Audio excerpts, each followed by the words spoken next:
2 సినిమాలు ఎన్నిసార్లు మాట్లాడాలి? కొంచెం కొంచెం మాట్లాడతా. ఇయర్లీ 2 ఫిల్మ్స్ చేస్తా, అది బెటర్. అది నాకు ఈజీ. మీకు ఓకేనా? ఇయర్లీ 3 కూడా రావచ్చు, లేట్ అయితే నాకు సంబంధం లేదు. సో స్టేజ్ మీద తక్కువ మాట్లాడి ఎక్కువ సినిమాలు చేస్తా. Hi guys, welcome back to KK writer 1-2. Bro, కింద సబ్స్క్రైబ్ బటన్ నొక్కుతాయి, కొంచెం దాని మీద ఇలా టచ్ చేస్తే సబ్స్క్రైబ్ అయిపోతావు. And yes, join to my family KK writer 1-2. Yes, Raja Saab poster అయితే సంక్రాంతి కానుక ప్రభాస్ అన్న ఫస్ట్ లుక్ని విడుదల చేశాడు మారుతి. అండ్ దాన్ని కొంచెం ఇప్పుడు ట్రోలింగ్స్ నడుస్తున్నాయి దాని మీద, ఎందుకంటే ఫ్యాన్స్ చాలా హోప్స్ పెట్టుకున్నారు ఆ ఫస్ట్ లుక్ మీద.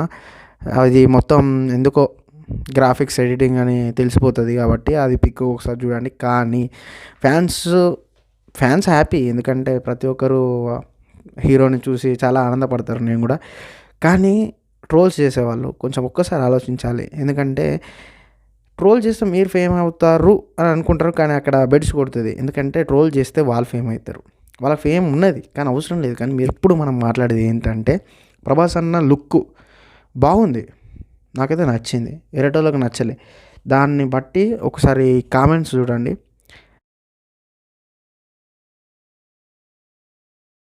చూసారుగా కామెంట్, అలా కామెంట్స్ ఇంకా చాలా బొచ్చడు ఉన్నాయి.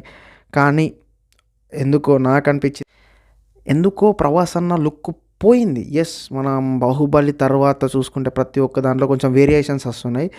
అండ్ అవును, ఈరోజు అవుట్ఫిట్ అంటే ఈరోజు ఫిట్గా ఉన్న వాళ్ళు రేపు చేంజ్ అవుతారు, అది పెద్ద విషయం కాదు. కానీ ప్రభాస్ అన్నకున్న హెల్త్ ఇష్యూస్, ప్రభాస్ అన్నకున్న వర్క్ టెన్షన్స్, కొంచెం బాడీ మీద కాన్సన్ట్రేషన్ చేయలేకపోయిండు, అది అర్థం చేసుకోవాలి. కానీ ఇప్పుడు ఫ్యాన్స్ ఎట్లున్నారంటే ఆ ఫోటోని వాళ్ళు తీసుకోలేకపోతున్నారు, ఫ్యాన్స్ కానివ్వండి. ఇప్పుడు ట్రోలింగ్లో ప్రభాస్ అన్నను ఘోరం ట్రోల్ చేస్తున్నారు. ఎట్లా అంటే అన్నిట్లో ఏఐ ఉన్నది కదా, ఈజీగా అసలు ఏ కష్టం చేయకుండా కూడా సినిమాలు చేస్తున్నాడు, ఛాన్సెస్ వస్తున్నాయి అని అంటున్నారు. అది తప్పు.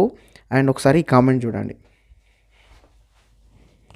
అండ్ కామెంట్ చూస్తారు కదా, అలా ట్విట్టర్ ఎక్స్లో ఇప్పుడు మీ ఫొటోస్ పెట్టి, ఫొటోస్లో మీ అల్లు అర్జున్ ఫోటో కానీ ఇంకా వేరే హీరోస్ ఫొటోస్ కానీ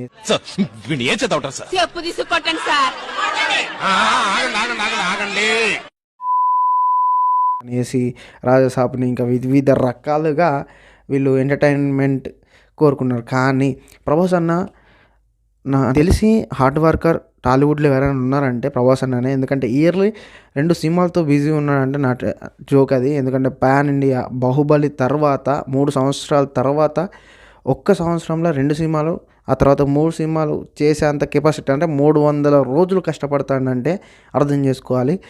ఆయనను ట్రోల్ చేయడం మంచిది కాదు, ఎందుకంటే ఆయన చేయబట్టి కొన్ని ఫ్యామిలీస్ బతుకుతున్నాయి సినిమా ఇండస్ట్రీలో. ఆయన అలా చేయడం తప్పు. అండ్ రాజాసాబ్ పోస్టర్ నాకు బాగా నచ్చింది. కాకపోతే ఒకసారి రాజాసాబ్ పోస్టర్లో మన ప్రభాస్ అన్ననే ఉన్నాడు, కాకపోతే కొంచెం సెట్టింగ్ చేశారు. కానీ అతని హార్డ్ వర్క్ ఒకసారి అక్కడ కింద కాళ్ళ దగ్గర చూస్తే అతనికి ఆపరేషన్ అయిన సింబల్స్ కానివ్వండి, ఆపరేషన్ అయిన గుర్తులు కానివ్వండి, అలాంటివి కొన్ని చూసినప్పుడు హార్ట్ బ్రేక్ అవుతుంది. అంటే ప్యాషన్ ఉండాలి, కానీ ఎంతవరకు ఉండాలో అంతవరకు ఉండాలి. ఆ ప్యాషన్ ఎక్కువైంది అనుకోండి, దెబ్బలు తాకితే ఇంకా హెల్త్ పరంగా ఇష్యూస్ వస్తాయి, చాలా పడతాయి. సో అంత కష్టపడే ప్రభాస్ అన్నకు తెలుగు ఇండస్ట్రీలో ఉన్నందుకు మనం గర్వపడాలి. అండ్ అంతేగాని ట్రోల్స్ చేయకూడదు. ట్రోల్ చేసే వాళ్ళకి చెప్తున్నా, అలాగే కామెంట్స్ చేసే వాళ్ళకి చెప్తున్నా, ప్రతి ఒక్కరికి చెప్తున్నా, ప్రభాస్ అన్నని ఎవరు ట్రోల్ చేయొద్దు. నేను అభిమానిని అయితే కాదు, కానీ ఒక మంచి వ్యక్తిని వాళ్ళు ట్రోల్ చేయడం కరెక్ట్ కాదు, ఓకేనా? అండ్ ఈ వీడియో మీకు నచ్చిందని నేను అనుకుంటున్నాను. నచ్చేది ఉంటే కింద లైక్ బటన్ మీద లైక్ చేసేసి ఈ విషయాన్ని 10 మందికి షేర్, అవసరం లేదు, సబ్స్క్రైబ్ చేసుకోవాలి, ఓకేనా? మరి ఏంటి మరి సంక్రాంతి సంబరాలు ఎలా జరిగినాయి మీ ఊర్లో? మంచిగా జరిగినాయా సంక్రాంతి సంబరాలు? ఒకవేళ మీ ఊర్లో మంచిగా జరిగి ఉంటే కామెంట్ బాక్స్లో కామెంట్ చేయి. అండ్ అలాగే ఉండాలా మరి. గుడ్ నైటా. ఎలా ఉంది మన ఛానల్ని కొంచెం సబ్స్క్రైబ్ చేసుకో. Thank you. కేకే రైటర్ 1-2, నేను మీ అరుణ్ కుమార్. జై హింద్.